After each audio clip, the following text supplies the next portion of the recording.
देश के जाने माने 500 से ज्यादा वकीलों ने चीफ जस्टिस डीवाई चंद्रचूड़ को एक चिट्ठी लिखी है।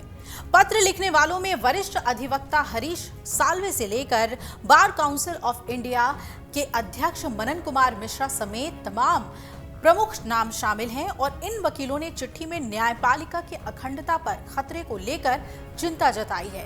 इन वकीलों का कहना है कि कुछ खास समूह न्यायिक प्रक्रिया को प्रभावित करने की कोशिश कर रहे हैं और कोर्ट के फैसलों पर असर डाल रहे हैं। चिट्ठी में यह भी कहा गया है कि एक समूह राजनीतिक एजेंडे के साथ आधारहीन आरोप लगा रहा है और न्यायपालिका की छवि के साथ खिलवाड़ करने की कोशिश में भी है।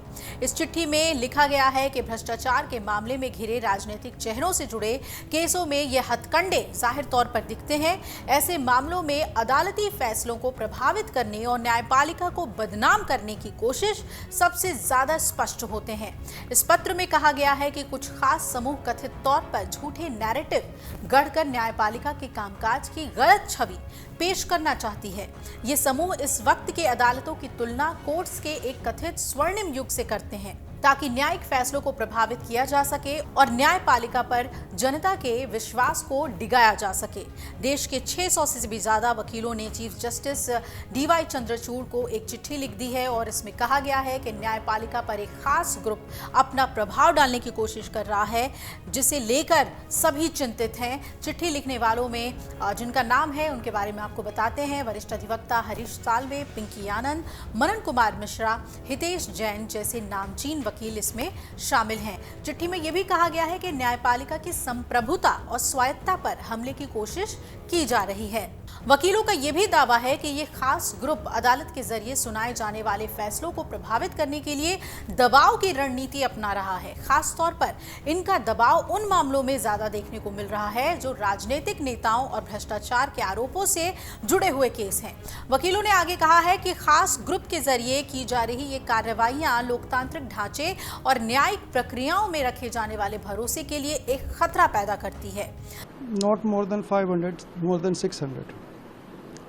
हम लोगों ने माननीय मुख्य न्यायाधीश महोदय को बताया है कि जिस ढंग से खास करके चुनाव का समय चुना गया है चंद लोगों के द्वारा, चंद वकीलों के द्वारा, और हमारे जुडिशरी जैसे पायस इंस्टीट्यूशन को, जो कि हमारे संविधान की गार्जियन मानी जाती है, उसको बदनाम करने की कोशिश की जा रही है। इसका एकमात्र उद्देश्य है जुडिशरी पर, हमारे ऑनरेबल जजेज पर प्रेशर डालना और अपने ढंग का, अपने मन मुताबिक आदेश चाहते हैं लोग। जब करप्शन में इन्वॉल्व किसी एक्यूज्ड को रिलीफ नहीं मिलता है न्यायपालिका से, तो उस पर एक प्रेशर टैक्टिस करके, इस ढंग का सोशल मीडिया का उपयोग करके, दुरुपयोग करके, और इन लोगों ने प्रयास ये चाहा है कि जुडिशरी पर हम दबाव डाल के अपने मन मुताबिक ऑर्डर ले लें।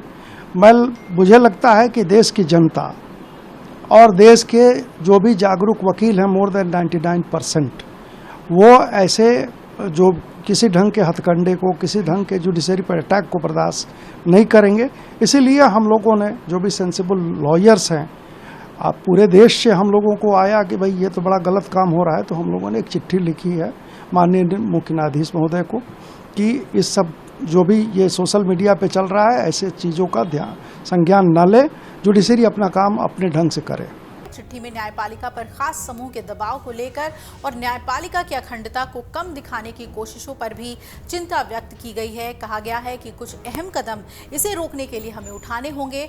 वकीलों ने ये चिट्ठी न्यायपालिका की अखंडता को कमजोर करने के उद्देश्य से एक खास समूह की तरफ इशारा करते हुए इनके खिलाफ गंभीर कदम उठाने के लिए चिंता व्यक्त की है। सीजेआई को लिखी चिट्ठी में वकीलों ने यह भी कहा है कि यह समूह न्यायिक फैसलों को प्रभावित करने के लिए एक प्रेशर पॉलिटिक्स कर रहा है, रणनीति अपना रहा है और ऐसा खासकर सियासी हस्तियों और भ्रष्टाचार के आरोपों से जुड़े हुए मामलों में ही हो रहा है।